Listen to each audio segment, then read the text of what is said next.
হরে Krishna. Audible? আপনারা আমাকে যদি একটু চ্যাট বক্সে জানান তাহলে সুবিধা। হরে বল।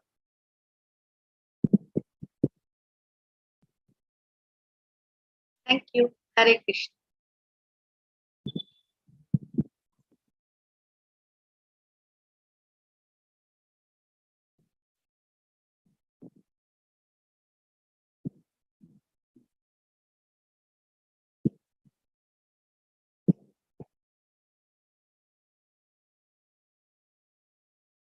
জয় রাধা মাধবা, জয় কুঞ্জ বিহারী, জয় গোপী জন বল্লভা, জয় গিরিবরধারী, यशोदानन्दन व्रज जनरञ्जना, यशोदानन्दन व्रज जनरञ्जना, यमुनातीरावनचारि, जय राधा माधव कुञ्ज बिहारी, जय राधा माधव जय कुंज बिहारी। हरे कृष्णा कृष्ण कृष्ण हरे हरे, हरे राम राम राम हरे हरे, हरे कृष्णा कृष्ण कृष्ण हरे हरे, हरे राम राम राम हरे हरे। जय गौरनीताय जय गौरनीताय, गौरनीताय जय गौरनीताय, जय गौर हरि बोल हरि बोल हरि बोल, नीताय गौर हरि बोल, गौर प्रेमानंदे हरि हरि बोल। हरे कृष्णा। ओम अज्ञानतिमिरान्धस्य ज्ञानाञ्जनशलाकया चक्षुरुन्मिलितं येन तस्मै श्रीगुरुवे नमः। श्रीचैतन्यमनोभीष्टं स्थापितं येन भूतले स्वयं रूप कदा मह्यं ददाति सपदान्तिकम्। वन्देऽहं श्रीगुरो श्रीयुतपदकमलं श्रीगुरं वैष्णवांश्च श्रीरूपं साग्रजातं सहगण रघुनाथान्वितं तं सजीवं साद्वैतं सावधूतं परिजनसहितं कृष्ण चैतन्य देवं श्रीराधा कृष्ण पादान् सहगण ललिता श्रीविशाखान्वितांश्च। हे कृष्ण करुणा सिन्धु दीनबन्धु जगत्पते गोपेश गोपिका कान्त राधा कान्त नमोस्तुते। तप्त कांचन गौरांगी राधे वृंदावनेश्वरी वृषभानुसुते देवी प्रणमामि हरिप्रिये। वंशाकल्पतरुभ्यश्च कृपा सिन्धुभ्यैव च पतितानां पावनेभ्यः वैष्णवेभ्यो नमो नमो। जय श्री कृष्ण चैतन्य प्रभु नित्यानंद, श्री अद्वैत गदाधर श्रीवासादि गौर भक्तवृंद। हरे कृष्णा कृष्ण कृष्ण हरे हरे, हरे राम राम राम हरे हरे। नमो विष्णुपादाय कृष्णपृष्ठाय भूतले श्रीमते भक्ति वेदांत स्वामिनी इति नामिने। नमस्ते सरस्वती देवे गौरवाणी प्रचारिणे निर्विशेष शून्यवादी पाश्चात्य देशतारिणे। जय श्री कृष्ण चैतन्य प्रभु नित्यानंद, श्री अद्वैत गदाधर श्रीवासादि गौर भक्तवृंद। हरे कृष्णा कृष्ण कृष्ण हरे हरे, हरे राम राम राम हरे हरे, हरे हरे कृष्ण एवरीवन। সকলে চরণে ধন্যবাদ।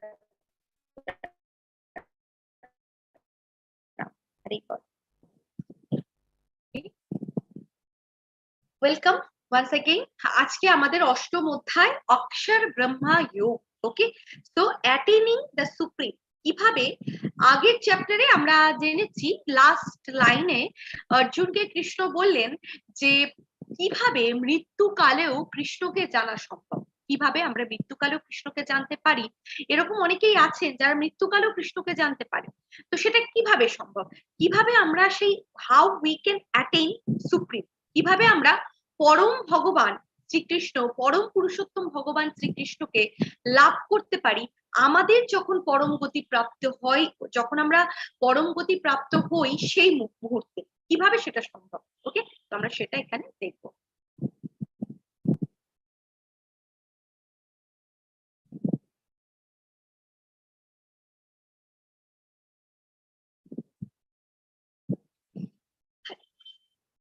So first shloka, Arjuna Uvacha. King tad brahma kimadhatma king karma purushottama adi bhutang cha king proktam adi doivam kimuchyate. হরে কৃষ্ণ। তো অর্জুন জিজ্ঞাসা করলেন, হে পুরুষোত্তম, ব্রহ্ম কি, অধ্যাত্ম কি, কর্ম কি, আদি ভূত বা আদি দৈবই বা কাকে বলে? অনুগ্রহপূর্বক আমাকে স্পষ্ট করে বলো।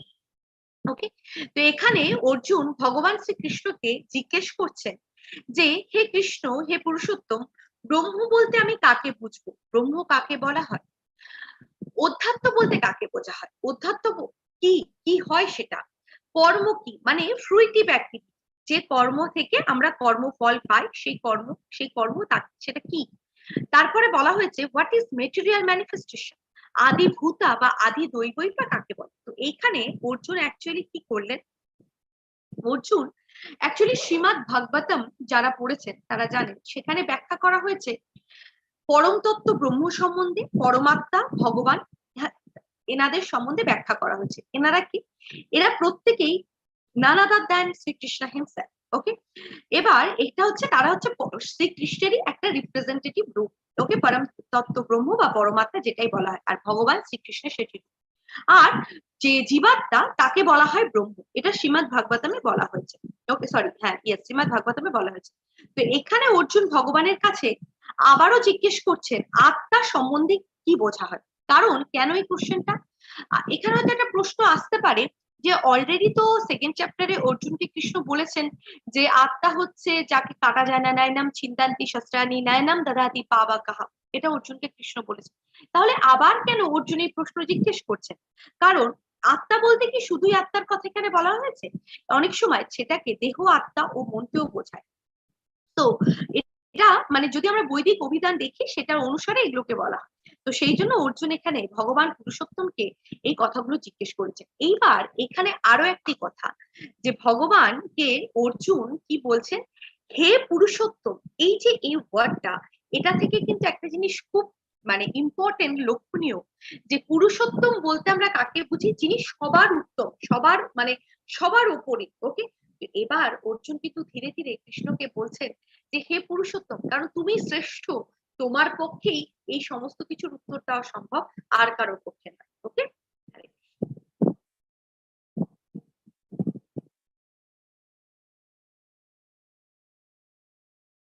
अधियज्ञ कथं कहत्र देहे हस्मिन् मधुसूदना प्रयाण काले च कथं ज्ञास्यसि नियतात्मभिः।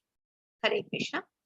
হে মধুসূদন, এই দেহে অধিযোগ্য কে এবং এই দেহের মধ্যে তিনি কি রূপে অবস্থিত? মৃত্যুকালে জিতেন্দ্রীয় ব্যক্তিরা কিভাবে তোমায় জানতে পারে?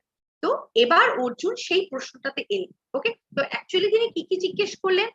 কর্ম কি, আদি অধিযোগ্য কি, আদি ভূতা কি, আদি দৈব কি, আত্মা কি, মানে ব্রহ্মা বলতে কাকে বোঝানো হয়েছে, আদি যজ্ঞ বলতে কাকে বোঝানো হয়েছে, এবং দেহের মধ্যে তিনি কিভাবেই বা অবস্থান করেন। অনেকেই প্রথম দিকে চ্যাপ্টার গুলোতে কোশ্চেন করেছিলেন যে মাতাজি পরমাত্মা বলছেন আছেন, তাহলে সেই পরমাত্মা কোথায় থাকে, কিভাবেই বা সেই পরমাত্মা আমাদের শরীরে বসবাস করে?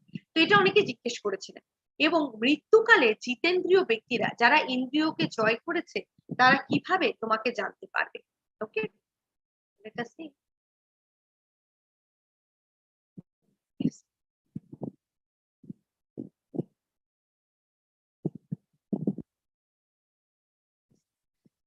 এবার অর্জুন কৃষ্ণকে বলছেন যে অ্যাকচুয়ালি এর আগের চ্যাপ্টারে অর্জুনকে কৃষ্ণ কি বলেছিলেন, যে যারা আমার সেবা করবে, আমার কথা নিরন্তর শ্রবণ করবে এবং অনন্য বিলাসিতা সুন্নাম হয়ে আমার সেবা করবে, পরিপূর্ণভাবে ভক্তি সহকারে আমার সেবা করবে, আমার কথা শ্রবণ কীর্তন করবে।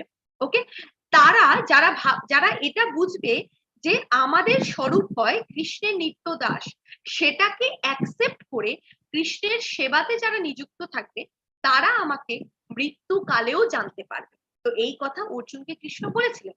এই চ্যাপ্টারে অর্জুন কৃষ্ণকে বলছেন যে যারা ভক্তিমূলক সেবায় যুক্ত তারা মৃত্যুর সময় তোমাকে ঠিক কিভাবে জানতে পারবে। কালকের চ্যাপ্টারে একজন প্রভুজি প্রশ্ন করছিলেন না যে মৃত্যুর সময় তো অনেক কষ্ট হয়, তাহলে আমরা কিভাবে ভগবানকে জানবো? মানে সেই সময় ভগবানকে মনে করা তো খুব অস্বাভাবিক। কিন্তু এখানে একটা লাইন খুব ইম্পর্টেন্ট, ভক্তিমূলক সেবায় যারা যুক্ত তারা তোমাকে কিভাবে জানবে। এটা থেকে একটা জিনিস খুব ক্লিয়ার, দুটো জিনিস সেপারেট হয়ে গেল। কি সেপারেট হয়ে গেল? যে যারা ভক্তিমূলক সেবাতে যুক্ত তারা কৃষ্ণকে জানতে পারবে, তাদের চান্স আছে, তাদের চান্স আছে মৃত্যুকালে কৃষ্ণকে জানার। কিন্তু যারা ভক্তিমূলক সেবায় যুক্ত নেই তাদের কোনো চান্সই নেই, মানে তারা অলরেডি সেপারেট হয়ে গেল। তাহলে এখানে প্রশ্নটাই এটা যে যারা ভক্তিমূলক সেবায় যুক্ত তারা মৃত্যুর সময় তোমাকে কি করে জানে। তো লেট আস সি।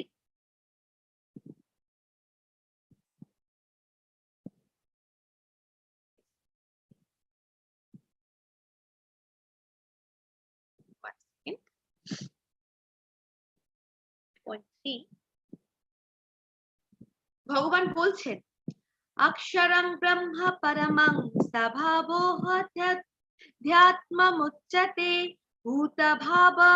ভূতভাবদ্ভবকারো বিসর্গ কর্ম সংগীতা। হরে কৃষ্ণ। পরমেশ্বর ভগবান বললেন নিত্য বিনাশরহিত জীবকে বলা হয় ব্রহ্ম এবং তার নিত্য স্বভাবকে বলা হয় অধ্যাত্ম। আর ভূতগণের উৎপত্তি এবং বৃত্তিকর সংসারই হলো পরম। তার মানেটা কি? ব্রহ্ম মানে এখানে একটা জিনিস বুঝতে হবে, ব্রহ্ম এবং পরব্রহ্ম এই দুটো কিন্তু প্রপারলি আলাদা। ওকে, ব্রহ্ম মানে বলা হয়েছে জীবাত্মাকে বলা হয়েছে, জীবকে বোঝানো হয়েছে। আর পরব্রহ্ম মানে ভগবানের কথা বলা হয়েছে। ওকে, সো ব্রহ্মের অতীত হচ্ছেন পরব্রহ্ম। ব্রহ্ম কিন্তু নিত্য শাশ্বত, এরও কোনো পরিবর্তন হয় না। ওকে, তো কিন্তু পরব্রহ্ম বলতে আমরা পরমেশ্বর পুরুষোত্তম ভগবান শ্রীকৃষ্ণকে বোঝাই। এখানে জীবাত্মা এবং ব্রহ্ম এই দুটো এক, কিন্তু কখনোই তাকে পরব্রহ্ম বলা যাবে না। আপনারা যদি মনে করেন যে ব্রহ্ম এবং পরব্রহ্ম এক, তাহলে সেখানে কিন্তু ভুল হয়ে গেল। কারণ পরব্রহ্ম হচ্ছেন পরমেশ্বর ভগবান এবং ব্রহ্ম হলো জীবাত্মা। ওকে, এইবার কথা হচ্ছে যে এই জীবাত্মা কি হয়, আমি কালকে আপনাদেরকে বলেছিলাম যে জীবাত্মা বিভিন্ন অবস্থাতে পতিত হয়। মানে ধরুন জীবাত্মা মানে সেই আগুনের ফুলকি, ঠিক আছে, যেটা দাবানল থেকে ছুটে এসেছে, সে বিভিন্ন রকমের একটা স্থানে, কখনো জলে, কখনো মাটিতে, কখনো শুকনো খড়ে পড়ছে। ওকে, তো ঠিক সেরকম জীবাত্মাও বিভিন্ন জায়গাতে পতিত হয়। কখনো সে অন্ধকারাচ্ছন্ন জড় জগতে পতিত হয়, তখন সে মনে করে যে আমি নিজে জড় পদার্থ, কারেক্ট। কিন্তু আবার কখনো সে নিজেকে মনে করে আমি অনেক উৎকৃষ্ট, আমি পরা প্রকৃতির অন্তর্গত। তাই এখানে এই ব্রহ্ম বলতে জীবাত্মাকে ভগবানের ততস্থা শক্তি বলে বর্ণনা করা, ঠিক আছে। তো এইবার হচ্ছে কথা, এই যে পরা এবং অপরা প্রকৃতি তার অবস্থান অনুসারে অ্যাকচুয়ালি আমাদের এই জড় দেহ কি হয়, চিন্ময় প্রাপ্ত। সেই জড় দেহ অথবা আমরা আমরা কি হই, আমাদের এই ব্রহ্ম, এই যে জীবাত্মা, সে একটা জড় দেহ বা চিন্ময় দেহ একটা প্রাপ্ত হয়, তাই তো। সেটা কি দিয়ে তৈরি হয়? পঞ্চ ভৌতিক ব্যাপার দিয়ে। আমরা জানি সেটা কি কি, পঞ্চভূতা, আপনারা এটা পড়েছেন।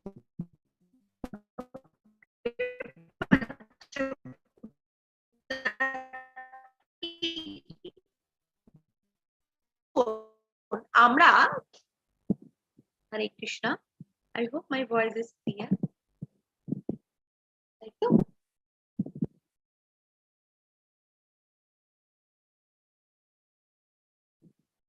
শোনা গেল না, ভয়েস ক্লিয়ার হয়নি। আচ্ছা, এখন শোনা যাচ্ছে?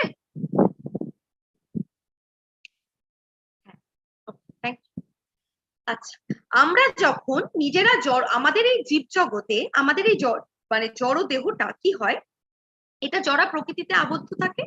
এবার সেই জড়া প্রকৃতিতে যখন আবদ্ধ থাকে তখন আমরা কিন্তু এইখানে যে কর্মটা করি, মানে আমরা যে কর্ম করে এসেছি সেই কর্মের হিসেব অনুসারে আমরা কর্মফল ভোগ করি।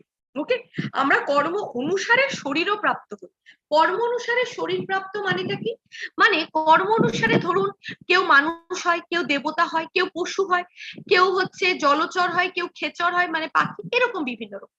আবার অনেকে স্বর্গলোকে গিয়ে বিভিন্ন সুখ স্বাচ্ছন্দ্য ভোগ করেন কর্ম অনুসারে সমস্ত কিছু। কিন্তু আবার এই স্বর্গলোকে গিয়ে যখন পুণ্যফল শেষ হয়ে যায় তখন আবার এই পৃথিবীতে আমাদের পতিত হয়ে আবার মনুষ্য দেহ এটা চলতে থাকে। ওকে, এই যে প্রসেসটা, এই প্রসেসকে বলা হয় কর্ম। ওকে, এইবার কথা হচ্ছে যে আমাদের এই যে বলা, সেই জন্য বলা হয় শিনে পুণ্যে মর্তালোকা ঈশান। ওকে, যখন আমাদের পুণ্য শেষ হয়ে যায় তখন আমাদেরকে স্বর্গলোক থেকে এই মর্তলোকে ফিরে আসতে হয়। তো সেটাই কৃষ্ণ বলছেন যে এই নিত্য বিনাশরহিত জীব, নিত্য বিনাশরহিত জীব কেন বলা হয়েছে?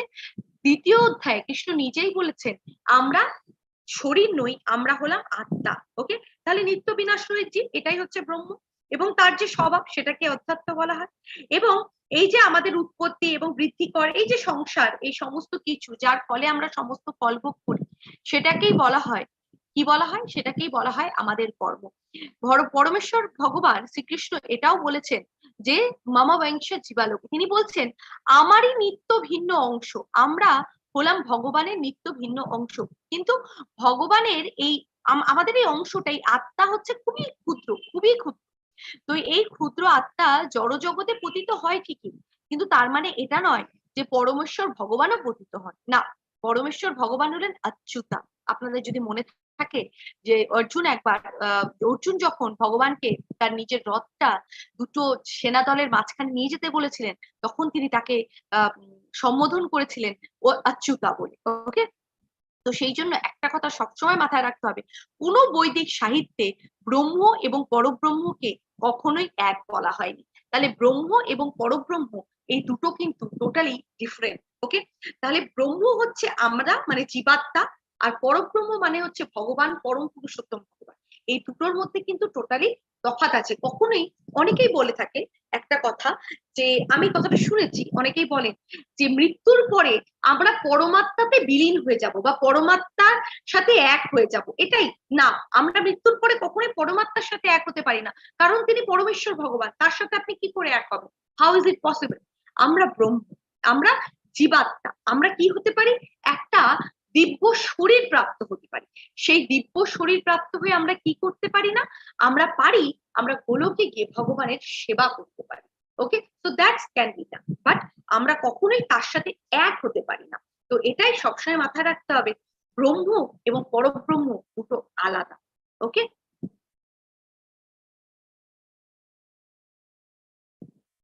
হরে কৃষ্ণ। আদিভূতাখরো ভাবং পুরুষশ্চাধিপদৈবতম আধিয়জ্ঞাহমমে পাত্রা দেহে দেহবৃতংবরা। হরে কৃষ্ণ। হে দেহধারী শ্রেষ্ঠ, নশ্বর জড়া প্রকৃতি আদিভূত সূর্য চন্দ্র আদি সমস্ত দেবতাদের সমষ্টিরূপ বিরাট পুরুষকে আদি দৈব বলা হয়, আর দেহীদের দেহান্তর্গত অন্তর্যামী রূপে আমি আদিযজ্ঞ। ওকে, তো এখানে কিন্তু একদম পরিষ্কার। তাহলে ভগবান বলছেন যে আমাদের অ্যাকচুয়ালি আমাদের এই যে জড় শরীর, এই শরীর কিন্তু বিভিন্ন রকমের অবস্থাতে প্রাপ্ত হয়, তাই না? কত রকমের অবস্থাতে চেঞ্জ হয় আমরা সকলেই জানি। আমরা কি হই? আমাদের জন্ম হয়, তারপরে আমাদের কি হয়? বৃদ্ধি হয়, তারপরে আমরা কিছুদিন ধরে ওই অবস্থাতে থাকি, আমরা বড় হচ্ছি, আমরা স্থায়ী হই, এরপরে আমরা প্রজনন করি, এরপরে আমরা ধীরে ধীরে কি হয়ে যায়? বুড়ো হয়ে যায়, এবং তারপরে আমাদের বিনাশ প্রাপ্ত হই আমরা। এই যে আমাদের জড়া প্রকৃতি, একেই বলা হয় আদিভূত। এটা হচ্ছে নশ্বর প্রকৃতি। এই নশ্বর জড়া প্রকৃতিকে বলা হয় আদিভূত। ওকে, কারণ এর এক সময় সৃষ্টি হয়, আবার এক সময় বিনাশও হয়ে যায়। ঠিক আছে, আর হচ্ছে আদি দৈব। আদি দৈব বলতে বোঝানো হয়েছে সমস্ত দেবদেবী। ওকে, এবং সমস্ত দেবদেবীর এবং তাদের যে বিভিন্ন লোক রয়েছে, ব্রহ্মলোক, চন্দ্রলোক, ইন্দ্রলোক, শিবালোক, সব সমস্ত কিছু, সমস্ত কিছু একসাথে বলা হয় আদি দৈব। ওকে, এবং এখানে আরেকটা জিনিস বোঝার, যে শ্রীকৃষ্ণের আংশিক প্রকাশ হচ্ছেন পরমাত্মা, এবং এই পরমাত্মায় কি করেন? এই পরমাত্মাই আমাদের হৃদয়ে বসবাস করছেন। সর্বস্ব যাহাম হৃদি সন্না বিষ্টা। ওকে, প্রত্যেকের হৃদয়ে কৃষ্ণ বসবাস করছেন কিভাবে? পরমাত্মা রূপে। তো এইখানে এই শ্লোকটি এটি একটা খুব অত্যন্ত গুরুত্বপূর্ণ একটা ব্যাপার, যে ভগবান এটা একটা কথা খুব পরিষ্কার বলছেন যে পরমাত্মা তার থেকে অভিন্ন, কারণ তিনি পরমাত্মা রূপে আমাদের প্রত্যেকের শরীরে বসবাস করছেন। ওকে, এবং পরমাত্মা আমাদেরকে আমরা ক্লাসে একটা কথা সবসময় বলি, আপনাদের হয়তো মনে আছে যে আমাদের মানুষের একটা ফ্রি উইল থাকে, ভগবান আমাদেরকে সেই সেই ফ্রি উইলটা দিয়ে রেখেছেন যে আপনি আপনার ইচ্ছে মতো কিছু একটা করতেই পারেন। এবার যিনি বুদ্ধিমান তিনি সেই ইচ্ছেটাকে কাজে লাগিয়ে কি করবেন, কৃষ্ণের সেবা করবেন। আর যিনি মূর্খ তিনি সেটাকে কাজে লাগিয়ে নিজের চেষ্টা করবেন আনন্দ পাওয়ার, কিন্তু সেটা তো সম্ভব না। ওকে, তো সেটাই বলা হয়েছে যে যিনি কৃষ্ণ ভাবনাময় তিনি কি করেন, এই সমস্ত কিছু থেকে তিনি ভগবানের সেবাতে নিযুক্ত হন এবং শুদ্ধ ভক্তের কাছে ভগবানের ভগবানের যে তত্ত্ব এই সমস্ত ব্যাপারটি পরিপূর্ণভাবে পরিষ্কার হয়ে যায়। ওকে, তো সেই জন্যই বলা হয় যে ভগবান কিন্তু অ্যাকচুয়ালি আমাদের দিকে নজর রেখেছে কিসের দ্বারা, এই যে সূর্য চন্দ্র দ্বারা। সূর্য চন্দ্র হচ্ছে ভগবানের দুটো চক্ষু। ওকে, এবং তার মস্তক হচ্ছে সেই ঊর্ধ্বলোক, এবং যেটা দিয়ে তিনি আমাদের প্রতি নজর রাখছেন। ইয়েস, কালকে একটা কোশ্চেন ছিল না যে কি করে আমরা মৃত্যুকালে ভগবানকে জানবো, হাউ ইজ ইট পসিবল, কিভাবে সম্ভব? হিয়ার ইজ দ্য অ্যান্সার, এটাই সেই অ্যান্সার। কি ভগবান বলছেন, অন্তকালে চ মামেবা স্মরণম মুক্তা কলেবরম ইয়া প্রয়াতি সমদ্ভাবম জ্ঞাতি নাস্তি অত্র সংশয়া। ওকে, তো কৃষ্ণ বলছেন মৃত্যুর সময়ে যিনি আমাকে স্মরণ করে দেহত্যাগ করেন এবং তিনি তৎক্ষণাৎ আমার ভাবই প্রাপ্ত হন, এই বিষয়ে আর কোনো সন্দেহ নেই, এই বিষয়ে কোনো সন্দেহ নেই। তাহলে এখানে কি বললেন কৃষ্ণ? কৃষ্ণ বলছেন অন্তকালে চ মামেবা স্মরণম মুক্তা কলেবরম, মৃত্যুর সময় যিনি আমাকে স্মরণ করেন, শুধুমাত্র স্মরণ করে যিনি আমার স্মরণ করেন, তিনি তৎক্ষণাৎ কি হন, ভগবত ধামে প্রবেশ করে। কারণ স্মরণম মুক্তা কলেবরম, স্মরণ করার সাথে সাথে তার মুক্তা কলেবরম, কলেবর মানে কি শরীর, শরীর মুক্ত হয়ে যায়। শরীরটা কি, শরীরটা হচ্ছে জড়া প্রকৃতি, শরীরটা হচ্ছে জড়া প্রকৃতি।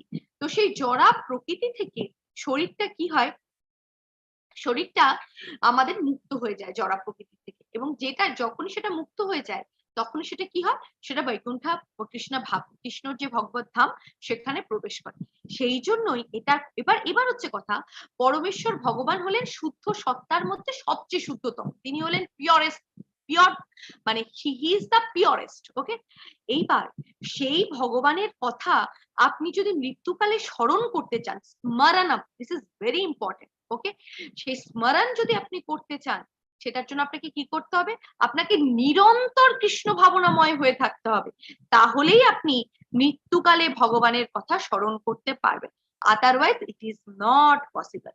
শ্রী চৈতন্য মহাপ্রভু আমাদেরকে বলেছেন ত্রিনাদপি সুনিচেনা তরোরপি সহিষ্ণুরা। ওকে, সো আমাদেরকে কি হতে হবে, আমাদের হওয়া উচিত তরুর মতো সহিষ্ণু, মানে সেই শুকনো খড়ের মতো আমাদের সহিষ্ণু হওয়া উচিত। কারণ যারা ধরুন হরে কৃষ্ণ মহামন্ত্র জপ করার সময় হয়তো অনেক বাধা বিপত্তি আসতে পারে, অনেক অনেক প্রবলেম, অনেক কিছু আসতে পারে, কিন্তু তারপরেও আমাদেরকে কন্টিনিউয়াসলি ভগবানের নাম স্মরণ করে যেতে হবে। কারণ ওই যে আপনি যদি অন্তিম কালে একটা জাস্ট এক্সাম্পল দিই, ধরুন আপনার অঙ্ক পরীক্ষা, ওকে, ম্যাথ এক্সাম, আপনি সারা বছর কোনো রকম কোনো কিছু প্র্যাকটিস করেননি। ওকে, আপনি সারা বছর কোনো রকম কিছু প্র্যাকটিস করেননি, না করে আপনি কি করলেন না, আপনি ম্যাথ এক্সাম দিতে চলে গেলেন। আপনার কি মনে হয় আপনি কি সেই ম্যাথ এক্সামটা ভালো করে দিতে পারবেন? Is it possible? এটা কি সম্ভব? সম্ভব না। তাহলে কি করতে হবে, তার জন্য আপনাকে সারা বছর আপনাকে প্র্যাকটিস করে যেতে হবে। Practice makes the man perfect. Okay, practice and persistence এই দুটো থাকতে হবে। তাহলে কি করতে হবে আমাদের, যদি অন্তিম কালে কৃষ্ণ প্রাপ্ত হতে চান, কৃষ্ণের কথা স্মরণ করতে চান, তাহলে আমাদের জীবনের প্রত্যেকটা মুহূর্তকে এনগেজ রাখুন in the consciousness of Krishna. সর্বদা হরিনাম সংকীর্তন করুন, হরে কৃষ্ণ কৃষ্ণ কৃষ্ণ হরে হরে, হরে রামা রাম রামা হরে হরে। কনস্ট্যান্ট চ্যান্টিং করুন, শ্রবণ করুন, অ্যান্ড স্মরণম, স্মরণম। ওকে, তো এটা কিন্তু আমাদের জীবনেও পড়ে। স্মরণম মানে সর্বদা ভগবানকে স্মরণ করা, সর্বদা চাই। 2 ঘন্টা মালাতে করুন, বাকি সময়টা মনে মনে স্মরণ করতেই থাকুন, লীলাগুলো স্মরণ করুন, এই যে আমরা ক্লাস করি এই ক্লাসের কথাগুলো স্মরণ করুন। That is how you relish the Krishna consciousness. তো সেটাই কৃষ্ণ বলছেন অন্তকালে চ মামেবা স্মরণম মুক্তা কালেবার। যে মুহূর্তে আপনি স্মরণ করবেন আপনার শরীর কালেবার মুক্ত হয়ে যাবে, কিন্তু তার জন্য কি করতে হবে? প্র্যাকটিস। ওকে, ইয়াতি নাস্তি আত্র সংশয়, সেখানে কিন্তু কোনো সংশয় নেই, দ্যাট ইজ শিওর।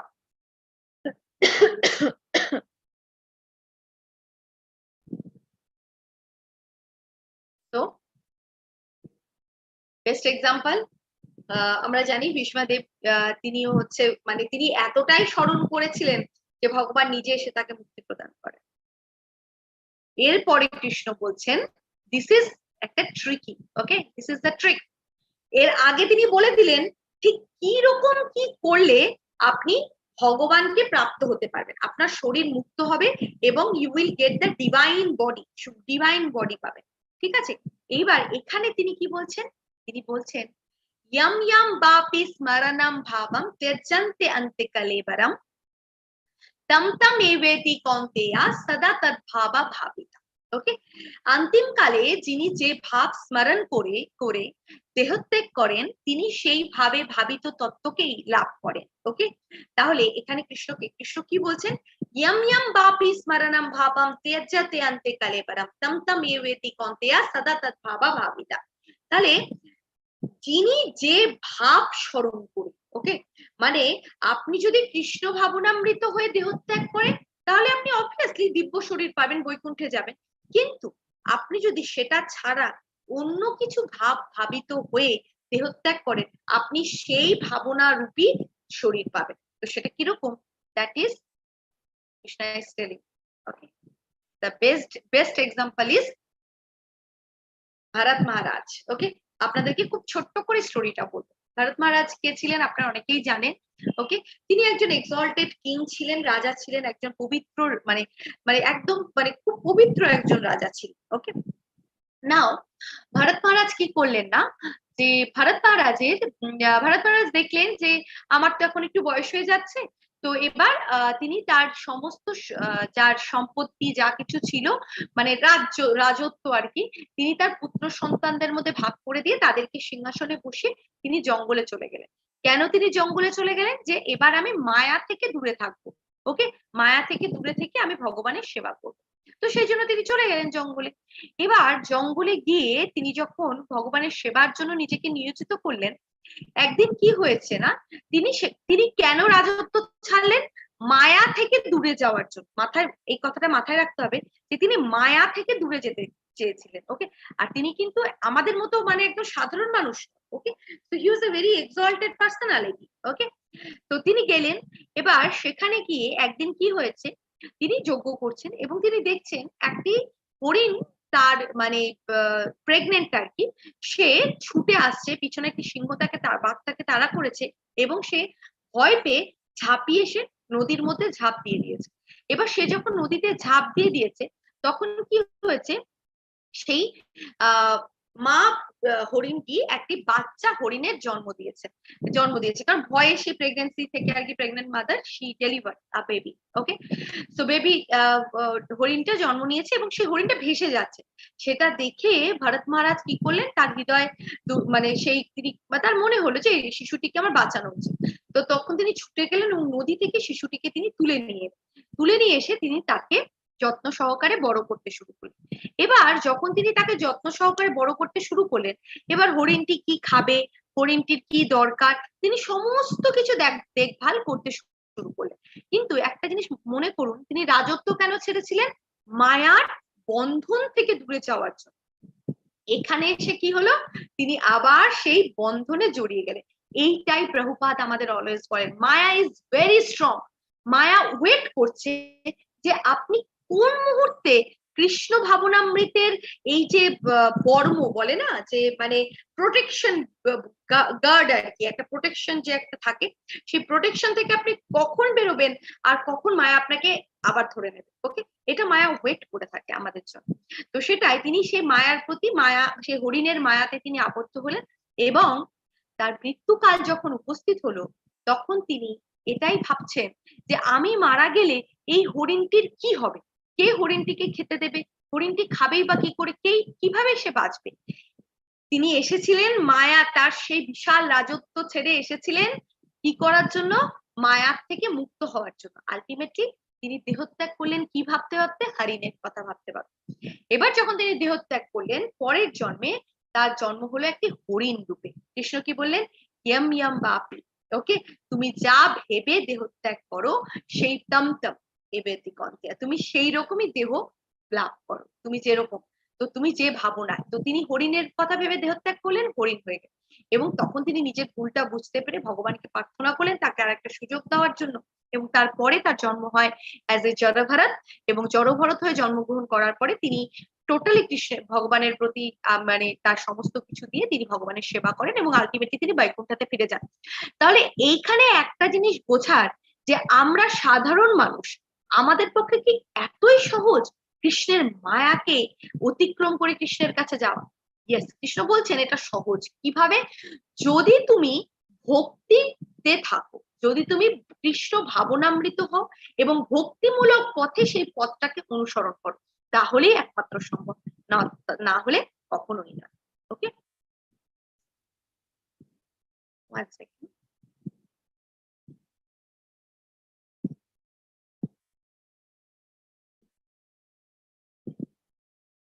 तस्मात् सर्वेषु कालेषु मामनुस्मर युद्ध च मयि अर्पिता मनो बुद्धिर्मामे पश्यासि असंशया।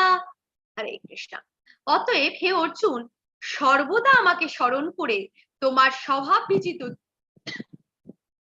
যুদ্ধ করো, তাহলে আমাতে তোমার মন ও বুদ্ধি অর্পিত হবে এবং নিঃসন্দেহে তুমি আমাকেই লাভ করবে। ওকে, সো এখানে অর্জুনকে কি বলছেন কৃষ্ণ? তিনি বলছেন যে হে অর্জুন, সর্বদা আমাকে স্মরণ করো। এটাই, এই কথাটাই কৃষ্ণ বারবার বলছেন, যে we should remember Krishna always. তিনি বলছেন যে তসমাৎ সর্বেষু কালেষু মামং স্মরণ যুদ্ধচা। ওকে, তুমি ময়ি অর্পিতা মনো বুদ্ধি, তুমি তোমার বুদ্ধি, তুমি তোমার মন, সমস্ত কিছু তুমি আমাতেই অর্পণ করো। তাহলে সেটা কিভাবে সম্ভব?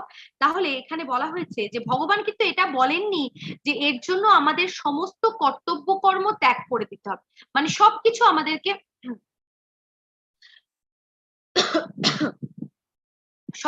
আমাদেরকে ত্যাগ করে দিতে হবে। ওকে, সেটা কিন্তু অর্জুনকে তিনি বলছেন না। তিনি বলছেন কি বলছেন?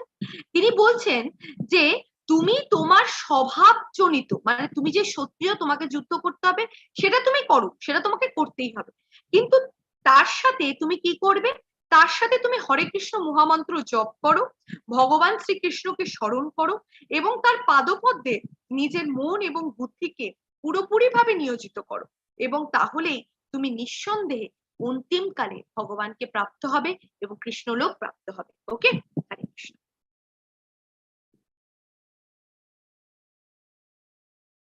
This is also very important. Okay, yabhyasa yoga uktena cetasa nannagaamina paramam purusham divyam yati parthanu chintayam. হরে কৃষ্ণ। হে পার্থ, অভ্যাস যোগে যুক্ত হয়ে অনন্যগামী চিত্তে যিনি অনুক্ষণ পরম পুরুষের চিন্তা করেন তিনি অবশ্যই তাকে প্রাপ্ত হবেন। তো এটা একটা খুব ইম্পর্টেন্ট লাইন। কি ইম্পর্টেন্ট লাইন কৃষ্ণ বলছেন? কৃষ্ণ আগের শ্লোকাতে কি বললেন?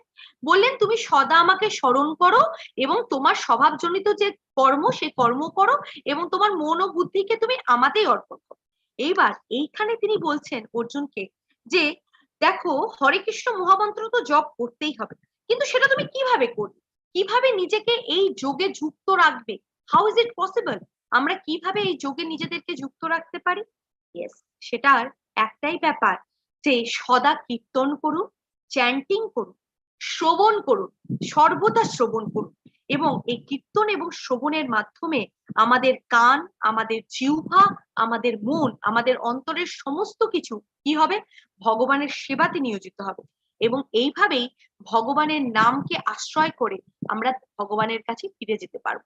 পুরুষম, এখানে পুরুষম কথাটির মানে হচ্ছে ভোক্তা। ওকে, আমরা যদিও জানি যে জীব হচ্ছে ভগবানের তটস্থা শক্তি, তাই না? কিন্তু আমরা কি, আমরা তো কলুষতা দ্বারা ঢাকা আছি, এই জন্যই বলা হয়েছে যে আমাদেরকে আমাদের সেই চেতনা নামক দর্পণকে পরিষ্কার করতে হবে। কিন্তু সেটা কি দ্বারা পরিষ্কার করতে হবে? ভগবানের নাম দ্বারা। সেই জন্য একটা কথা সবসময় মাথায় রাখবেন যে আমরা কখনোই ভোক্তা নই। আমরা যদি আনন্দ করতে চাই, নিজেরা নিজের ইন্দ্রিয়কে পরিতৃপ্তি দান করতে চাই, তাহলে সারা জীবন দুঃখ কষ্ট পেতে হবে, বিভিন্ন রকমের কষ্ট। হয়তো এই মুহূর্তে মনে হচ্ছে ভালো আছি, পরের মুহূর্তে মনের মধ্যে একটা কষ্ট, একটা কিছু হবে। ওকে, তো এখানে একটা জিনিস বোঝার যে পরমেশ্বর ভগবানই হলেন পরম ভোক্তা। ওকে, তো সেই জন্য সেই ভগবানের যে কোনো একটি রূপ, নারায়ণ, শ্রীকৃষ্ণ, ভগবানের শ্রীরাম, যে কোনো একটি আদি রূপকে নিরন্তর স্মরণ করতে হবে এবং হরে কৃষ্ণ মহামন্ত্র সর্বদা কীর্তন করে নিজের চঞ্চল মনকে জোর করে, যদি সে নাও হতে চায়, তাকে দুটো থাপ্পড় মেরে জোর করে ভগবানের চরণে তাকে নিয়োজিত করতে হবে। তাহলেই সেই সর্বদা যদি আমরা ভগবানের চরণে নিজের মনকে নিয়োজিত করতে পারি এবং শ্রীকৃষ্ণের সদা চিন্তন করতে পারি, তাহলে নিঃসন্দেহে জীবনের শেষে অন্তিমকালে অন্তকালে চ মামে বাস মরণম মুক্তা কালে বরম, সে ভগবানের কথা অটোমেটিক্যালি আমাদের স্মরণে আসবে এবং আমরা ভগবানের মতোই চিন্ময় দেহ প্রাপ্ত হব। ওকে,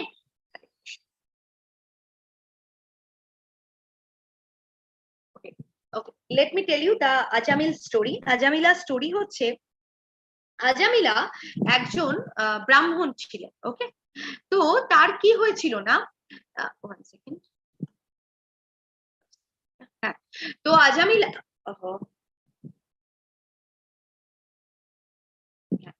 আজামিলা হচ্ছে একজন ব্রাহ্মণ ছিলেন। কিন্তু সে যখন সে ব্রাহ্মণ হওয়া সত্ত্বেও তিনি প্রথমে তিনি খুবই ভালো ছিলেন, তিনি সমস্ত পুণ্য কাজ করেছিলেন, সবকিছু করেছিলেন। কিন্তু একদিন তিনি একটি জঙ্গলে গেছেন ফুল তুলতে। ওকে, আমি একটু শর্টে বলবো। তো তিনি ফুল তুলতে গেছিলেন। এবার ফুল তুলতে গিয়ে তিনি সেখানে হঠাৎ একটা জায়গায় কিছু কিঙ্কারির মানে সেই হাসি ঠাট্টার আওয়াজ পাচ্ছেন। ওকে, একটি পুরুষের গলা একটি স্ত্রীর আওয়াজ পাচ্ছেন। সেটা শুনে তিনি সেখানে গেছেন। ওকে, সেটা তিনি দেখার জন্য গেছেন। সেখানে তিনি দেখলেন একজন পুরুষ এবং একজন স্ত্রী এমন অবস্থাতে রয়েছে, সেটা দেখে তার হাত থেকে কি হলো, তার সেই ফুলের সাজিটি খসে পড়ে গেল। ওকে, এবার যখন সেটা খসে পড়ে গেল, তিনি ভাবলেন যে ঠিক আছে, 5 মিনিট দেখেছি, আর 5 মিনিট দেখে আমি চলে যাব, যে কি হচ্ছে। এবার সেটা দেখার পরে তার মন পুরোপুরি ভাবে মায়াতে আবৃত হয়ে গেল এবং তিনি ছুটে বাড়ি চলে গেলেন। এবং তারপরে তিনি সেখান থেকে তিনি বিবাহিত ছিলেন, তিনি তার পরিবার সকলকে ছেড়ে, সেই মেয়েটি অ্যাকচুয়ালি সেই নারীটি ছিল একটি প্রস্টিটিউট, সে তখন তার ঘরে পৌঁছে গেলেন এবং তাকে তিনি বললেন যে তুমি আমায় বিয়ে করো, আমি তোমায় সুখে রাখবো এবং আমি তোমাকে পেতে চাই যেন তোর প্রকারের। তখন সেই নারীটি বললেন যে না, কোনোভাবে সেটা সম্ভব হয় না। তবুও তিনি নাছোড়বান্দা, তিনি ছাড়ছেন না। তো তখন আলটিমেটলি তিনি তার সাথে থাকতে শুরু করলেন, সেই প্রস্টিটিউটের সাথে। এইভাবে থাকতে থাকতে, যেহেতু তিনি হচ্ছে একজন ব্রাহ্মণ ছিলেন, এবার এভাবে থাকতে থাকতে তাদের অনেক সন্তান উৎপন্ন হলো এবং আলটিমেটলি লাস্ট যে সন্তানটি হলো তার নাম তিনি রাখলেন নারায়ণ। ওকে, এবার যখন তিনি সেই নারায়ণ নামটি রাখলেন, তখন এবার তো তার বয়স হয়েছে, তার মৃত্যুকাল এসে উপস্থিত হয়েছে। এবার যখন তার মৃত্যুকাল এসে উপস্থিত হয়েছে, তখন যমদূতেরা চলে এসেছে তাকে নিয়ে যাওয়ার জন্য। তখন সেই যমদূতেদের দেখে আজামিলের মনে ভয়ের উদ্বেগ হয়েছে এবং সে কি করেছে না, সে চিৎকার করে ডাকছে। ছোট ছেলে মানে সন্তানের প্রতি তো পিতার একটা থাকে, আর ছোট ছেলে সর্বদা তিনি নারায়ণ নারায়ণ করতেন এবং যখন তিনি মানে মৃত্যুকাল উপস্থিত হয়নি তখনও তিনি সর্বদা নারায়ণ নারায়ণ করছেন। এবার যখন তিনি যমদূতেদের দেখেছেন, তিনি চিৎকার করে আর্তনাদে তিনি ডাকছেন নারায়ণ নারায়ণ নারায়ণ। এবার সেই ডাকে নারায়ণের দূতেরা চলে এসেছে এবং তারা যমদূতেদের ছড়িয়ে দিয়ে তারা তাকে নিয়ে বৈকুণ্ঠে, তাকে কিছু প্রায়শ্চিত্ত করতে দিয়ে তাকে বৈকুণ্ঠতে নিয়ে যায়। এইখানে এসে প্রশ্নটা এটাই, যমদূতেরা এবার জিজ্ঞেস করছেন যে এটা কি করে সম্ভব, অজামিল তো এত পাপী ছিলেন, পাপিষ্ঠ, এটা কি করে হলো? তখন এখানেই ব্যাপার যে সেই মুহূর্তে তিনি নারায়ণ নামটি এমন ভাবে ডেকেছিলেন যে সেটার মধ্যে তিনি তার সম্পূর্ণ শক্তি দিয়ে, মানে সম্পূর্ণ মানসিক, মানে বলে না যে সমস্ত আনুগত্য দিয়ে সেই নামটি তিনি ডেকেছিলেন। ওকে, তো এটাই এখানে আরো একটা কথা বলতে চাই আমি, যে আপনার যদি শিক্ষাষ্টকম পড়েন সেখানে বলা হয় নাম নাম আকারি বহুদা নিজা সর্বশক্তি সত্রার্পিত স্মরণে নিয়মিতা না কালা। তো নাম নাম আকারি বহুদা নিজা সর্বশক্তি, ভগবানের বহু নাম, নারায়ণ, গোবিন্দা, কৃষ্ণা, কিন্তু তিনি ভগবান শ্রীকৃষ্ণ তার নামের মধ্যে তার সমস্ত রকম গুণ বা পোটেন্সি, সমস্ত পাওয়ার তিনি তার নামের মধ্যে অন্তর্নিহিত করেছেন। এবং একবার যিনি সেই নাম, সেই ভক্তি সহকারে ডাকতে পারেন, তাকে তিনি আলটিমেটলি বৈকুণ্ঠে যেতে পারেন। কিন্তু এটার মানে এটা নয় যে, এটার মানে এই প্রশ্নটা কিন্তু এটা আসতে পারে না যে মাতাজি তাহলে আমরাও কিছু পাপ করে নিই, একটু অজামিলের মতো এরকম কিছু করে নিই তারপরে আমরা নারায়ণের স্মরণ করবো। আপনি কি শিওর যে আহ হরে কৃষ্ণা প্রত্যেকের জন্যই কি ভয়েস ক্লিয়ার আসছে না? আমার ভয়েস কি ক্লিয়ার নয়? হরে কৃষ্ণা।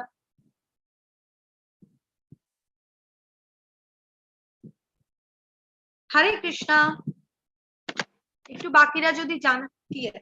ওকে, তাহলে কৃষ্ণেন্দু প্রভু আপনারই হচ্ছে কিছু নেটওয়ার্ক ডিস্টার্ব করছে, কারণ কেউ বাকিরা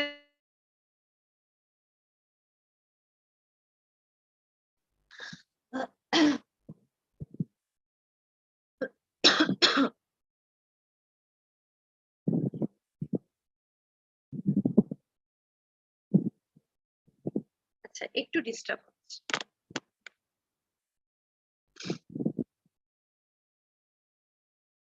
ঠিক আছে, ওকে। তো তাহলে এবার অনেকেই বলতে পারেন যে মাতাজি তাহলে তো আমরাও পাপ করে তারপরে আমরা যদি কৃষ্ণের নাম নিই তাহলেই হয়ে যাবে। এটা সম্ভব নয়, কারণ অজামিল একজন পূর্ণ আত্মা ব্রাহ্মণ ছিলেন, এবং এখানে আমরাও কিন্তু পূর্ণ আত্মা ব্রাহ্মণও কিন্তু মায়ার কবলে চলে আসতে পারে। সেখানে আমরা তো জড় জগতেই রয়েছি, মায়ার জগতেই রয়েছি, মায়া দ্বারাই আবৃত রয়েছি। আমরা কি সেই শুদ্ধ নাম নিতে পারি? আমাদের পক্ষে কি সম্ভব? সেই জন্য আমাদেরকে নিরন্তর নাম জপ করে যেতে হবে, নিরন্তর। তাহলে আমাদের অন্তরাত্মা পরিশোধিত হবে, পাপ করার কোনো জায়গায় নেই। আর যারা অনেকে নামের জোরে পাপ করেন সেটাকে বলা হয় অফেন্স, সেটা বিশাল বড় পাপ, সেটা এইসব করতে নেই। এতে এতে কি হয়, এতে পাপের পাপ, মানে পাপ তো বাড়ে এবং নামের যে গুণ সে পুরোটাই নষ্ট হয়ে যায়। তো সেই জন্য পাপ থেকে বিরত থেকে নিরন্তর ভগবানের নাম স্মরণ করে আমাদেরকে এগিয়ে, মানে নিরন্তর যদি আমরা ভগবানের নাম স্মরণ করি তাহলে আমরা আলটিমেটলি কৃষ্ণকে পেতে পারি। ওকে, কারণ ওই যে একটাই কথা ভগবান বলছে যে নাম নাম আকারি বহুদা নিজা সর্বশক্তি, তিনি তার নামের মধ্যেই তার সমস্ত গুণ অন্তর্নিহিত করেছেন।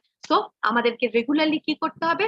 হরে কৃষ্ণা কৃষ্ণ কৃষ্ণ হরে হরে, হরে রামা রাম রামা হরে হরে। হরি বল।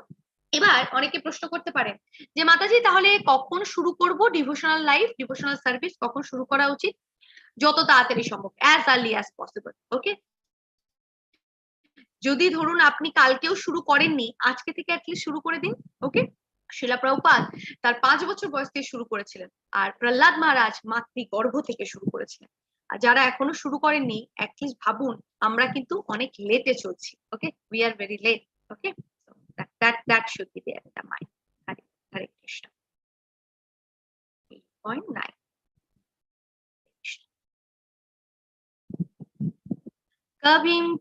कविं पुराणम्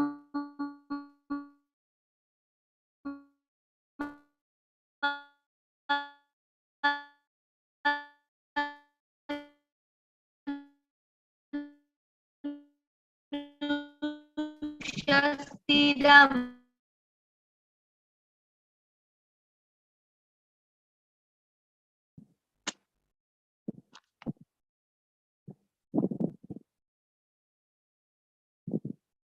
সরি ভয়েসটা ক্লিয়ার ছিল না, না ভয়েসটা কেটে গেছিল।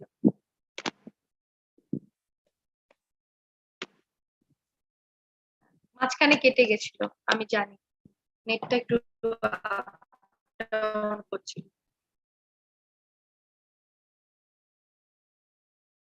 সূক্ষ্ম থেকে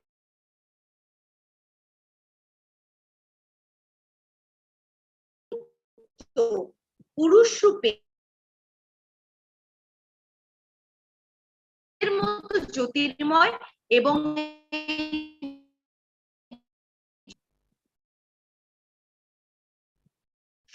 শোনা গেছে কি? কথাটা কি শোনা গেছে? শোনা যায়নি? আচ্ছা, আর একবার পড়ছি। সর্বজ্ঞ সনাতন নিয়ন্তা, সূক্ষ্ম থেকে সূক্ষ্মতর সকলের বিধাতা, জড়বুদ্ধির অতীত, অচিন্ত ও পুরুষ রূপে পরমেশ্বর ভগবানের ধ্যান করা উচিত। তিনি সূর্যের মতো জ্যোতির্ময় এবং এই জড়া প্রকৃতির অতীত। ঠিক আছে? হ্যাঁ, এখন শোনা যাচ্ছে। ওকে, থ্যাংক ইউ। হরে কৃষ্ণ। তো ভগবান বলছেন যে ভগবানের কথা কিভাবে চিন্তা করব, তাই তো? কিভাবে চিন্তা করা উচিত? ভগবানের কথা এইভাবে চিন্তা করা উচিত যে প্রথমেই জানতে হবে যে ভগবান শূন্য নন, ওকে? তিনি নির্বিশেষ নন। এটা মাথায় রাখতে হবে, ঠিক আছে? তাহলে ভগবান হচ্ছেন একজন ব্যক্তি, আমরা এর আগের চ্যাপ্টারেও পড়েছি, তিনি হলেন সুপ্রিম পার্সোনালিটি অফ গডহেড, ওকে? তিনি সূক্ষ্ম থেকে সূক্ষ্মতর। এক্সাম্পল কিভাবে মাথায় রাখবেন, যে যখন পরীক্ষিত মহারাজ মাতৃগর্ভে ছিলেন, তাকে মাতৃগর্ভে রক্ষা করেছিলেন ভগবান সূক্ষ্ম থেকে সূক্ষ্মতর হয়ে। তিনি কি করেছিলেন? তিনি হচ্ছে গোবর্ধন পর্বতকে তুলে ধরেছিলেন। তিনি কি করেছিলেন? তার বিশ্বরূপ কৃষ্ণকে দর্শন করিয়েছিলেন। তাহলে তিনি বৃহৎ থেকে বৃহত্তর, তিনি সকলের বিধাতা। তাহলে এখান থেকে এটাই বোঝা যায় যে তিনি সর্বত্র ব্যাপ্ত, তিনি সর্বব্যাপী। জীবাত্মার আমরা জানি যে জীবাত্মার যে মানে আমাদের যে আত্মা, সেটার এটা কি মানে সাইজ অফ দা জীবাত্মাটা কিরকম হয়? সেটা হচ্ছে আমাদের যে চুল, আমাদের সেই চুলের অগ্রভাগের 10,000 ভাগের 1 ভাগ হচ্ছে সেই আত্মা, ওকে? ভগবান, তার মানে সেই আত্মা কি? আত্মা হচ্ছে ভগবানের পার্ট অ্যান্ড পার্সেল, এটা মাথায় আছে? তাহলে ভগবান ততটাই সূক্ষ্ম যে তিনি সেইভাবে জীবাত্মার অন্তরে প্রবেশ করতে পারেন। তাহলে তিনি সূক্ষ্ম থেকেও সূক্ষ্মতর, ওকে? আবার তিনি বৃহৎ থেকেও তিনি বৃহত্তর। এই সমগ্র বিশ্বজগৎ তারই উপরে নির্ভর করছে। তিনি অচিন্ত, তিনি জড় জগতের অতীত। তাকে কোন রকম যুক্তিতর্ক এগুলো দ্বারা বোঝা সম্ভব নয়। তাকে বোঝার জন্য একটাই কথা, শ্রীমদ্ ভাগবতম, ভগবত গীতা, বেদ, সব জায়গায় বলা হয়েছে যে আপনি যত জল্পনা কল্পনা যুক্তিতর্ক দিয়ে ভগবানকে বোঝার চেষ্টা করবেন, তত আপনি ভগবানের থেকে দূরে চলে যাবেন। ভগবানকে সত্য মেনে ভক্তি সহকারে যদি ভগবানের কে জানার চেষ্টা করা হয়, তাহলে সেই ভগবানের অপ্রাকৃত তত্ত্ব উপলব্ধি করা যায়। ওকে, হরে কৃষ্ণ। সো আমাদের মনকে ভগবানের এই শ্যাম সুন্দর রূপে সর্বদা মনোনিবেশ করে রাখতে হবে। হরে কৃষ্ণ। অনন্য চেতা সততং ইয়ো মাং স্মরতি নিত্যশা, সরি, অনন্য চেতা সততং ইয়ো মাং স্মরতি নিত্যশঃ তস্মহ সুলভ পার্থ নিত্য উক্তাশা যোগিনা। হে পার্থ, একাগ্র চিত্তে কেবল আমাকেই নিরন্তর স্মরণ করেন, আমি সেই নিত্যযুক্ত ভক্ত যোগীর কাছে সুলভ হই। তাহলে কৃষ্ণ এখানে কি বলছেন? যে যিনি একাগ্র চিত্তে কেবল আমাকেই নিরন্তর স্মরণ করেন। আপনাদের যদি আগের চ্যাপ্টারের কথা মনে থাকে, তাহলে সেখানে আপনারা পড়েছিলেন যে 4 জন মানুষ, ভগবানের 4 রকম ভক্তের কথা বলা হয়েছে। কি কি? যারা হচ্ছে আর্ত, অর্থাৎ ইজ্ঞাসু, জ্ঞান লাভে আগ্রহী এবং জ্ঞানী, তিনি চিন্তাশীল দার্শনিক। তো তারা কি করে? তারা ভগবানের কাছে আসেন, ভগবানের কাছে আসেন, কিন্তু এনাদেরও উপরে রয়েছেন শুদ্ধ ভক্ত। শুদ্ধ ভক্তকে বলা হয় নিষ্কাম, যিনি কোন রকম বাসনা বা কোন রকম আকাঙ্ক্ষা দ্বারা ভগবানের কাছে আসেন। তিনি অনন্য চেতা। অনন্য চেতা ওয়ার্ডটা কিন্তু খুব ইম্পর্টেন্ট। অনন্য চেতার মাধ্যমে বলা হয় যে যিনি শুদ্ধ ভক্তি যোগে ভগবানের সেবা করেন, তিনি একমাত্র, তিনি কি হন? তিনি তো কৃষ্ণ ছাড়া কৃষ্ণের কাছ থেকে আর কিছুই চান না। তিনি কৃষ্ণকে চান কৃষ্ণের কাছ থেকে, তাই না? তাহলে তিনি যখন কৃষ্ণকে কৃষ্ণের কাছ থেকে চান, তখন আর ভগবানের কি দাওয়ার থাকে? তখন তিনি তার কাছে অত্যন্ত সুলভ হন। ওকে? তো শুদ্ধ ভক্তরা পরমেশ্বর ভগবানকে প্রসন্ন করার জন্য তিনি যে বিধান দিয়ে গেছেন, মানে ভক্তি যোগ, সেটা ছাড়া অন্য কিছু করেন না। তারা জ্ঞান যোগ, কর্মযোগ, এসবের প্রতি তাদের কোনো বাসনা থাকে না। ওকে? এগুলো তারা করেন না।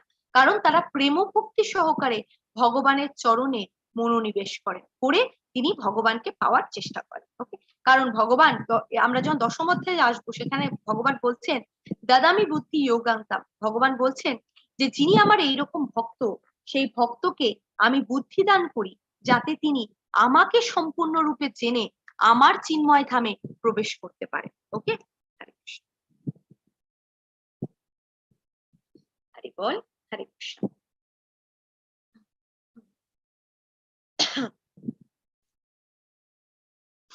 मामुपत्तेय पुनर्जन्म दुःखलयम् शाश्वतम् नप्नुवन्ति महात्माना संसिद्धिं परमं गता।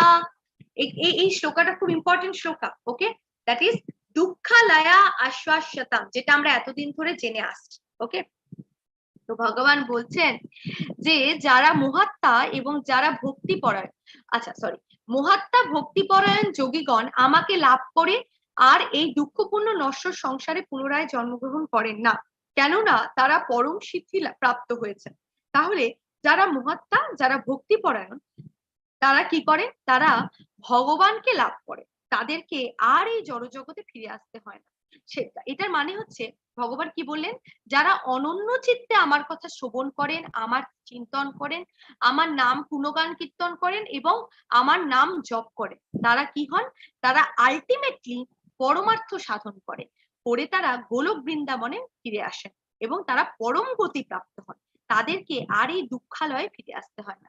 কারণ একটা কথা সবসময় মাথায় রাখার, যে এই জগৎটা কিন্তু দুঃখালয়, এখানে আপনি যতবার ফিরে আসবেন আপনাকে দুঃখই পেতে হবে, এখানে আনন্দের কিছুই নেই, কারণ এটা অশাশ্বতা, মানে এটা টেম্পোরারি, যেটা টেম্পোরারি সেখানে কিছুই পাওয়ার থাকে না।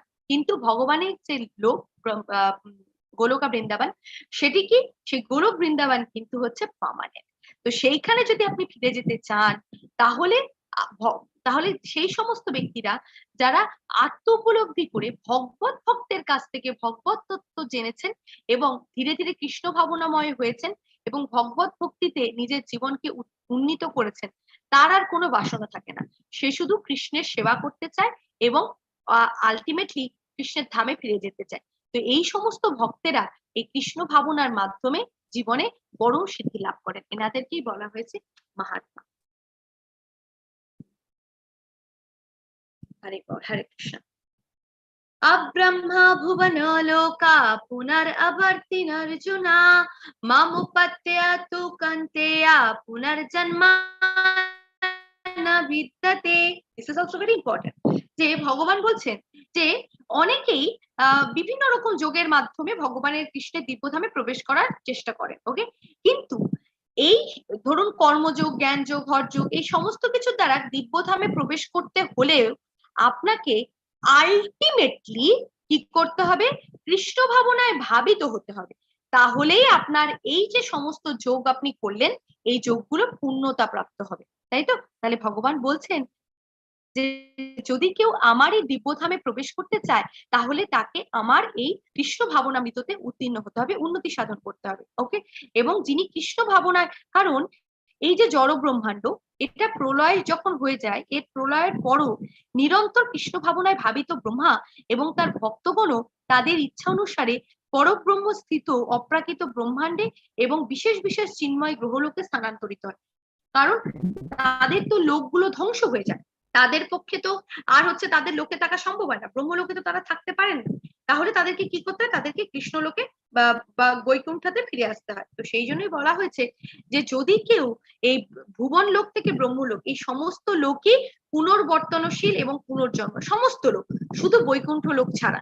তো যিনি এই বৈকুণ্ঠ, যিনি আমার বৈকুণ্ঠ লোকে ফিরে আসতে চান, তাকে কি করতে হবে? তাকে সর্বদা কৃষ্ণের নাম স্মরণ করতে হবে, এবং যিনি একবার বৈকুণ্ঠ লাভ করেছেন, তার আর পুনর্জন্ম হয় না। তাহলে কৃষ্ণ কি বলছেন? মাম উপত্যয়া তু কন্তেয়া পুনর্জন্মা না বিদ্যতে, পুনর্জন্ম আর হয় না। তাহলে পুনর্জন্ম না হলে একটা জিনিসের কি সুবিধে হলো? আপনাকে আর দুঃখ কষ্ট ভোগ করতে হলো না। হরে কৃষ্ণ, হরে বল। वेदेषु अग्नेषु तपस्सु चैव दानेषु यत् पुण्यफलं प्रतिष्ठम् अत्येति तत्सर्वमिदं विदित्वा योगी परमं स्थानमुपत्तिचद्यम्। ভক্তিযোগ অবলম্বন করলে তুমি কোনো ফলেই বঞ্চিত হবে না। বেদপাঠ, যজ্ঞ অনুষ্ঠান, তপস্যা, দান আদি যত প্রকার জ্ঞান ও কর্ম আছে সেই সমুদয়ের যে ফল তা তুমি ভক্তিযোগ দ্বারা লাভ করে আদি ও পরম ধাম প্রাপ্ত হও। তাহলে ভগবান এখানে খুব পরিষ্কার করে একটি কথা বললেন। Okay, this is the last shloka of this chapter. ভগবান বলছেন, এই শ্লোকটা যদি আপনারা একটু ভালো করে বোঝেন তাহলে বুঝতে পারবেন। বেদেষু যজ্ঞেষু তপস্সু চাইবা দানেষু ইয়ৎ পুণ্যা ফলম প্রদিষ্টা। মানে অনেকেই বলে যে আচ্ছা তাহলে কি আমরা বেদ পড়বো না, অন্য কিছু করবো না, অন্য কিছু করার দরকার নেই, আমরা কি শুধুই কৃষ্ণ ভাবনাময় কৃষ্ণ ভাবনাময় কৃষ্ণ ভাবনামৃত হরে কৃষ্ণ মহামন্ত্র জপ এটুকুই, এটাই করলে হয়ে যাবে? হ্যাঁ, এটা করলেই হবে। কৃষ্ণ সেটাই বলেছেন।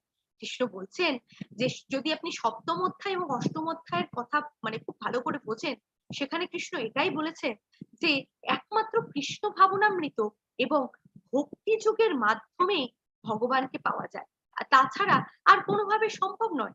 আর আপনি বেদ করুন, যজ্ঞ করুন, সেই মানে আপনি তপস্যা করুন, সমস্ত কিছুর ফল যিনি ভক্তি যোগ করছেন তিনি সেই সমস্ত কিছুর ফল ওইখানে বসেই পেয়ে যাবেন। ওকে, সেই জন্যই বলা হয় যে আমাদেরকে প্রথমে গুরুদেবের স্মরণে থেকে, যিনি হচ্ছেন বোনাফাইড গুরু, সেই সদ্গুরুর স্মরণে থেকে, ভগবানের চরণে থেকে তার আজ্ঞা অনুসারে তিনি সমস্ত কর্ম করেন। তিনি শুধুমাত্র গুরুদেবের চরণে থেকে, গুরুদেবের মুখ থেকে সেই ভগবানের কথা শ্রবণ করেন, গুরুদেব যা যা নির্দেশ করেন সেটা তিনি পালন করেন। ওকে, তো সেই জন্য আমাদের প্রত্যেকেরই উচিত প্রথমে ব্রহ্মচর্য জীবন পালন করা, তারপরে গৃহস্থ জীবন, এবং সেটিরও গুরুদেবের কথা মতো, গুরুদেব ঠিক যেভাবে বলেছেন, কৃষ্ণ যেভাবে চেয়েছেন। আর একটা কথা মাথায় রাখতে হবে যে গুরুদেব তিনি, গুরু তিনি যিনি কৃষ্ণ তত্ত্ববেত্তা, যিনি কৃষ্ণ কথা বলেন। ওকে, যিনি কৃষ্ণ তত্ত্ব দেন, যিনি কৃষ্ণের নিয়মগুলো আমাদেরকে পালন করার কথা বলেন, যিনি বলেন যে যিনি আমাদেরকে এটা শেখান যে জীবের স্বরূপ হয় কৃষ্ণের নিত্যদাস। কৃষ্ণ আমাদেরকে বলছেন যে তুমি আমার শরণাগত হও, আই উইল প্রোটেক্ট। ওকে, তো তিনি বলছেন, কি বলছেন যে সর্বধর্মান পরিত্যাজ্য মাম একম শরণম ব্রজ, তুমি সবকিছু ত্যাগ করে শুধুমাত্র আমার শরণাগত হও, আমি তোমাকে রক্ষা করবো। তিনি সেই গুরুদেব যিনি আমাদেরকে এই এই এই জ্ঞানটি দেন। ওকে, তো তাহলে যে ভগবানের এই আরো একটি কথা, ধরুন যার হচ্ছে ভগবত গীতার প্রতি বিশ্বাস রয়েছে, যিনি ভগবত গীতাকে শুধুমাত্র একটি সাধারণ গ্রন্থ বা সাধারণ একটি বই হিসাবে নয়, মুখা পদ্মা বিনিশ্রিতা, কৃষ্ণের মুখপদ্ম থেকে বিনিশ্রিত বাণী রূপে গ্রহণ করেন, এবং তিনি এই সমস্ত কথা, ভগবানের প্রত্যেকটি কথাকে মেনে চলেন, এবং ভগবান কি বলছেন যে তুই ভগবত গীতায় যে কথাগুলো আছে সেটিকে যদি তুমি বিশ্বাস না করতে পারো, first you need to have faith. আপনার যদি বিশ্বাস না থাকে ভগবত গীতার প্রতি, তাহলে কিন্তু কোনোভাবে সেটা সম্ভব নয়। চতুর্থ অধ্যায়ে কিন্তু ভগবান সেই কথাটাই বলেছিলেন যে তুমি ভগবত গীতার এই তত্ত্বজ্ঞান একমাত্র ভক্তরাই লাভ করতে পারে, কারণ ভক্তদের মধ্যে বিশ্বাস রয়েছে ভগবানের প্রতি। ওকে, আর আরো একটি কথা, যে ভগবত গীতা কখনোই কোনো ধর্মী বা এরকম কোনো ব্যক্তির কাছ থেকে শোনা উচিত নয়, এটা সর্বদা বৈষ্ণব মানে কৃষ্ণ ভক্তের মুখ থেকেই শোনা উচিত। এটাই হচ্ছে শ্রদ্ধার লক্ষণ। এবং আপনি যদি এইভাবে ভগবানের কথা শ্রবণ করেন, তাহলে কি হয়, তাহলে আপনার মন থেকে আলটিমেটলি সমস্ত রকম সংশয় দূর হয়ে যায়, এবং যখন সেই সংশয় দূর হয়ে যায় তখন আপনি ধীরে ধীরে চিন্ময় প্রেম লাভ করেন। কিসের প্রতি চিন্ময় প্রেম লাভ করেন? ভগবানের প্রতি চিন্ময় এবং শাশ্বত প্রেম আপনি অনুভব করেন, এবং তখন যখন আপনি সেই চিন্ময় এবং শাশ্বত প্রেম অনুভব করেন, তখন আপনি অটোমেটিক্যালি কৃষ্ণ নাম স্মরণ করার প্রতি আকৃষ্ট হন। তখন আর আপনাকে বলতে হয় না যে 16 মালা পড়ুন, 4টি নিয়ম পালন করুন, ওটা আপনি অটোমেটিক্যালি করবেন। কেন জানেন? Because you love Krishna. কৃষ্ণের প্রতি সেই ভালোবাসাটা জন্মায়। এই কৃষ্ণের প্রতি ভালোবাসা মানে এটা নয় আমি কৃষ্ণকে জাস্ট ভোগ দিচ্ছি, করছি, এটা না। কৃষ্ণের প্রতি ভালোবাসা মানে কৃষ্ণ যেটা বলেছেন সেটা পালন করা। সেটা পালন করার অর্থ কি? 16 মালা জপ, 4টি নিয়ম পালন করা। Because Krishna loves that. Because এতে হরিদাস ঠাকুর, আমরা জানি হরিদাস ঠাকুর কিভাবে ভগবানের নাম স্মরণ করতেন। তাহলে আমাদের আচার্যরা আমাদেরকে এই পথ কেন দেখিয়েছেন? আমাদের পূর্বতন আচার্যরা কেন আমাদের এই পথ দেখিয়েছেন? কেন দেখিয়েছেন? যে হরিনাম সংকীর্তন, chanting is the best process. তো সেটাই বলা হয়েছে যে যিনি ভক্তিযোগ অবলম্বন করেন তাকে আর অন্য কিছু করার দরকার পড়ে না, কারণ তিনি এই সমস্ত ফল একবারে প্রাপ্ত হন। ওকে, এবং আলটিমেটলি ভক্তি যোগের দ্বারা তিনি পরম ধাম প্রাপ্ত হন। That is the Golok Vrindavan. Param Dham is Golok Vrindavan. So life lesson, you are born empty-handed and you will leave this mother earth empty-handed. মানে তুমি খালি হাতে জন্মেছো আর তুমি মাতৃভূমিকে খালি হাতেই ছেড়ে যাবে। আমরা কিছু নিয়ে আসি না, কিছু নিয়ে যাব না। এই কটা দিনের জন্য এত যুদ্ধ, এত ঝগড়া ঝাঁটি, এত মানসিক জটিলতা, এগুলোর কি দরকার? আমরা একটা জিনিস আপনি নিয়ে যাবেন, সেটা হচ্ছে হরিনাম, সেটা হচ্ছে কৃষ্ণ ভক্তি। কৃষ্ণের জন্য আপনি যেটুকু করছেন সেইটুকু আপনার ব্যাংকে সেভ হচ্ছে। আপনি যতটা চ্যান্টিং করছেন, that is your bank balance. আপনি ব্যাংকে যে টাকাটা জমিয়েছেন সেটা আপনার ব্যাংক ব্যালেন্স নয়, that is for sure. Just একটু ভাবুন, যেদিন সেই মানে চারজনের ঘাড়ে করে যেতে হবে, যেদিন আমাদের মানে মৃত্যুকাল উপস্থিত হবে, আপনার ব্যাংকে কোটি টাকা থাকলেও আপনার কেউ, আপনি হয়তো আর্ন করেছেন, কেউ আপনাকে সেখান থেকে এক পয়সাও আপনাকে দেবে না। Not even a single penny you will get. একটা পয়সাও আপনি পাবেন না। তো আলেকজান্ডারের কথা আমরা অনেকেই জানি, the world was not big enough for Alexander the great, but a coffin was. Okay, তো তার জন্য এই গোটা পৃথিবী জয় করে ফেলেছিলেন, কিন্তু মারা যখন গেছিলেন, say that coffin was enough, তার জন্য একটা শরীরের জন্য ওইটুকুই এনাফ ছিল। ওকে, পুড়িয়ে দিলে ততটুকু, এতটুকু ছাই ভস্য কিছু নেই। ওকে, তো সেটাই হচ্ছে কথা, যে আমাদের কিছুই নেই, nothing is there, nothing actually. Yes, একটা কিছু আছে, সেটা কি? সেটা হচ্ছে কৃষ্ণ ভাবনা, কৃষ্ণ ভাবনা। Please please please make your life successful. কিভাবে? আপনি যদি জিজ্ঞেস করেন লাইফ সাকসেসফুল মানে এটা নয় বিশাল চাকরি পেয়েছি, গাড়ি, হ্যাঁ এটা আমাদের কর্ম, এটা আমাকে করতে হবে। দ্যাট ইজ পড়াশোনা করে চাকরি করছি, সব ঠিক আছে, বাট দ্যাট ইজ মাই কর্মা, স্বভাব বিজিত কর্ম। কিন্তু আসল কর্ম কি? জীবের স্বরূপ হয় কৃষ্ণের নিত্যদাস, দ্যাট ইজ দ্য অ্যাকচুয়াল কর্মা। সেইভাবে আমরা লাইফকে সাকসেসফুল করতে পারি। সমস্ত কিছু আজকের দিনে দাঁড়িয়ে অ্যাটলিস্ট আই ফিল, আমার মনে হয় যে আমরা যত কিছু পড়াশোনা করি না কেন, যা কিছুই করি না কেন, সমস্ত কিছুই ব্যর্থ যদি না আমরা কৃষ্ণ ভাবনামৃত হয়ে উঠতে পারি, কৃষ্ণ ভাবনাময় হয়ে উঠতে পারি, নিজের জীবনকে পুরোপুরি ভাবে কৃষ্ণ ভাবনামৃত না করে তুলতে পারি, তাহলে লাইফে you will never happy, never. কারণ একটা কথা, জাস্ট একটা এক্সাম্পল বলছি, যে আপনি ধরুন একটা ড্রাই হয়ে গেছে শুকনো একটা সমুদ্রের সামনে দাঁড়িয়ে আছেন, যে সমুদ্রটা শুকিয়ে গেছে এবং তার উপরে অনেক নোংরা সবকিছু জমা হয়ে গেছে। ওকে, এবার সেখানে দাঁড়িয়ে আপনি ভাবছেন, আপনি সমুদ্রের ধারে দাঁড়িয়ে আছেন, আপনি কেন ফ্রেশ এয়ার পাচ্ছেন না, আপনি কেন একটা সুন্দর ভিউ পাচ্ছেন না? আপনি তো গেছেনই একটা মানে মৃত্যুপুরীর সমুদ্রে, তো সেখানে দাঁড়িয়ে তো আপনি আনন্দ পাবেন না। সেখানে তো মৃত্যুলোক, দুঃখালয় আশ্বাসতাম, এটাকে মৃত্যুলোক বলা হয়, মর্তালোক। ওকে, সেই মৃত্যুলোকে দাঁড়িয়ে আপনি আনন্দ বা জাস্ট অ্যাজ অ্যান এক্সাম্পল, এটাকে কি বলা হয়? দুঃখালয়। ওকে, আপনি বিদ্যালয়ে কেন যান? বিদ্যালয়ে গিয়ে কি নেন আপনি? বিদ্যা।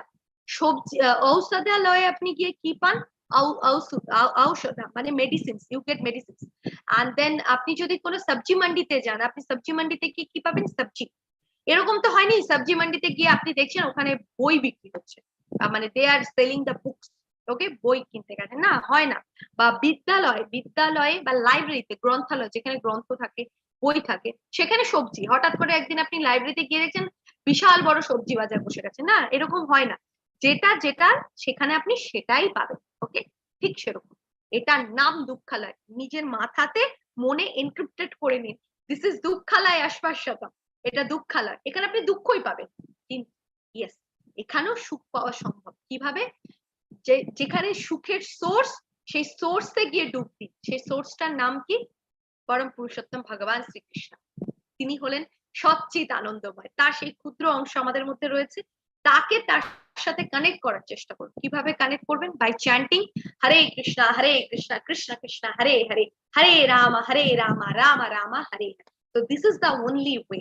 এটা একটা ওয়ে যেটার দ্বারা আপনি আনন্দ পেতে পারেন। আপনারা যদি সত্যি আনন্দ পেতে চান, then please follow this 4 rules and regulation and chant Hare Krishna মহামন্ত্র যতটা সম্ভব। But please chant on the beats, chanting করুন বিটস এ।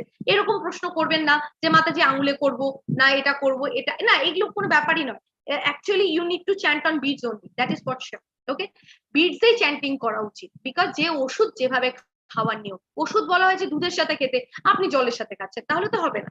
ওকে, তো দুধের সাথেই খেতে হবে, chanting on the beats. Okay, that is for sure. Then you will get the happiness. I hope this is the last slide. Yes, Hare Krishna, Krishna Krishna, Hare Hare, Hare Ram, Ram Ram, Hare Hare. Hari bol, Hare Krishna everyone, Hari bol. Vancha kalpatarubhascha cha kripa sindhu pyege bacha patitanam pavonebhyo vaishnavibhyo namo namo. अनंत कटी वैष्णववृंद की जय, his divine grace अष्टोत्तर शत शिला प्रभुपाद की जय, his holiness जयपत का स्वामी गुरु महाराज की जय, his grace नामानिष्ठ प्रभु की जय। हरि बोल, श्री श्री राधा माधव की जय। हरि बोल, हरे कृष्णा, दंडवत प्रणाम टू एवरीवन। हरि बोल।